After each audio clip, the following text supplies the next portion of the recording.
Ne, tai pirmiausia, žiūrėkit, dabar, jeigu taip rimtai jau visai kalbant, tai dabar jūs man pasakykit, kokie motyvai būtų Rusijos federacijos, vat, kad organizuotų tokią ataką. Aš netikiu, kad yra noras išprovokuoti, yra noras provokuoti. Aš tuo netikiu. Nu, jūs, kaip sakoma, užmuškit mane, ką norit darykit.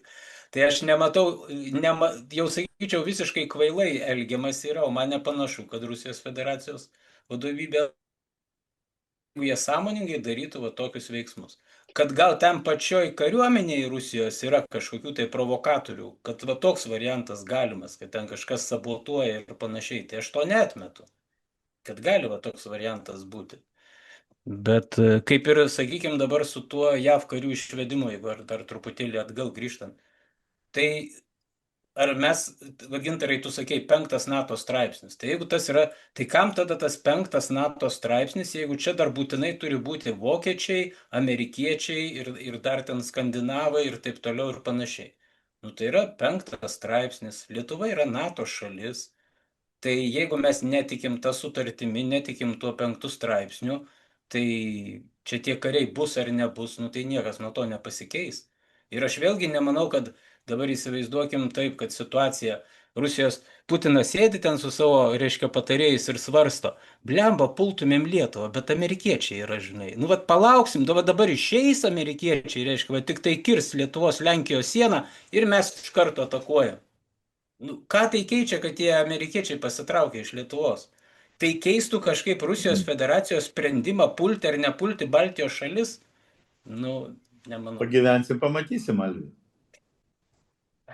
Nu, Tai va, žiūrėkit, ir dėl tų, nu, sakykime, atominių raketų ar kokių ten ginklų dislokavimo ar Baltijos šalise, ar Lenkijoje, ar bet kur kitur. Nu, tai per šitiek metų yra prigaminta šitiek atominių ginklų, kad gali ten sunaikinti pasaulį 200 kartų.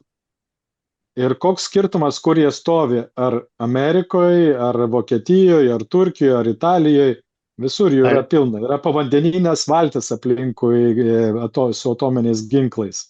Yra daugybė opcijų. Ir kad ir dislokuos čia, Lietuvoje, tai visiškai nekeičia jokios esmės. Ir nebus taip, kad dislokuoja čia ir duoda Nausėdai raudoną mygtuką, nu čia žiūrėk, jeigu tau reikės kažkada, tai tu čia paspausi ir apsiginsi. Nebent daliai veikia visiškai.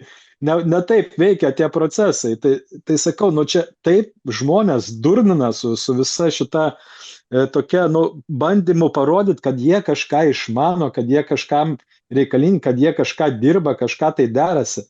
Tai vis yra, kaip sakoma, angliškai dlesobina tupach visa šita propaganda ir informacija. Žinai, aš tau pasakysiu mano nuomonę, kur yra didžiausia problema. Kad didžiausią sceną turi tie, kurie mažiausiai supranta. Ir jie labai daug triukšmo kelia. Aš kaip dabar prisimenu iš gyvenimo, tas ministras jau yra palikęs šį pasaulį, tai aš čia vardo ir pavardės neminėsiu, kai atskrido toksai Trojanovas su mygu ir įkrito prieš akių netoli, tas naikintuvas jo, mygas tas, o jisai nusileido kitoj upės pusėje į Jurbarkę. Tai ministras per teliką pats girdėjau sakė, kad mes per radarą matėm, kad naikintuvas neneša jokio užtaiso. Nu tai va tokio lygio mes, kai girdim komentarus, tai paskui kyla, žinai, tokios visokios pasakos gimsta, kad žmonės patys nebesupranta, kas čia vyksta, kodėl vyksta ir kuo tas vyksmas turi baigtis. Tai jeigu čia įsivaizduoja kažkas, tikslas mano manimu yra koksai, nes dabar pastebėkit, buvo bandymas pakeisti tą straipsnį, kuris draudžia Lietuvoje turėti tą branduolinį ginklą, ne? Tas nepaėjo, nes Nausėda, man atrodo, užšachavo, jeigu gerai pamenu, ne? Dabar pažiūrėk, prasidėjo toksai, žinai, kaip rusai sako, ar podgatovka. Mums pradėjo dabar visiems aiškinti, kaip čia mums labai to reikia. Ir dabar, žinai, ant vienų svarstyklių lėkštės deda, va čia tie išeina, bet mes gausim atominę bombą. Tai aš manau, kad viso šito reikia vien tam, kad pavyzdžiui, ar į Klaipėdos uostą, ar kažkur į poligoną kažkurį galima būtų tiesiog, turėti galimybę iš čia panaudoti šitos ginklus. Aš tai tik tai šitaip matau. Bet mes čia tokie patys diletantai, kaip ir tie, apie kuriuos šnekam, žinai. Bet visi tie makaronai, kurie čia mums kabina, aš jų nesuprantu. Ir aš, pavyzdžiui, tikrai nuoširdžiai nesuprantu, kaip tai pagerins mūsų saugumą. Nes tu tą raketą gali iš kur nori paleisti, iš po vandens gali paleisti. Tai apie ką ir kalba. Ten, kur juda visi tie taikiniai. Nežinau, man tai čia kažkokie eiliniai makaronai ir man atrodo, čia mūsų valdžia eilinį kartą daro, žinai, kaip tu sakai, kažką reikia daryti. Tai ir daro, ir mala tą košę, žinai, visą laiką. Nes irgi mažai kas supranta, kaip veikia tie tos raketos. Jos turi pakilti į kosmosą ir paskui nusileisti. Tai netgi iš toliau yra dar geriau. Aišku, yra ir kitų, yra raketų, kurios... Taip. Ne, tai jie planuoja, kad strateginiai čia tie bombonešiai bus dislokuoti, kad jie atskris, galintys nešti branduolinį ginklą. Jie čia atskris į Zoknius, prasidės karas, tada atskris į Zoknius tie bombonešiai nešantis branduolinį užtaisą, ir tada jau iš čia jie pakils ten kažkur. Ne, tai žiūrėkit, ką aš noriu pasakyti. Iš kur pirmą baus? Jo, tai šitosgi labai lengva nukalti yra. Tai visiškai, niekas nelauks, kol jie... kol atskris čia, žinai. Jo. O iš kur pirmą tą bombą turėtų pareiti? Iš mūsų ar iš ten? Tai tada atgal dar... O jums neatrodo, kad mes čia nubridom į pievas, kuriuose nieko nesupranta?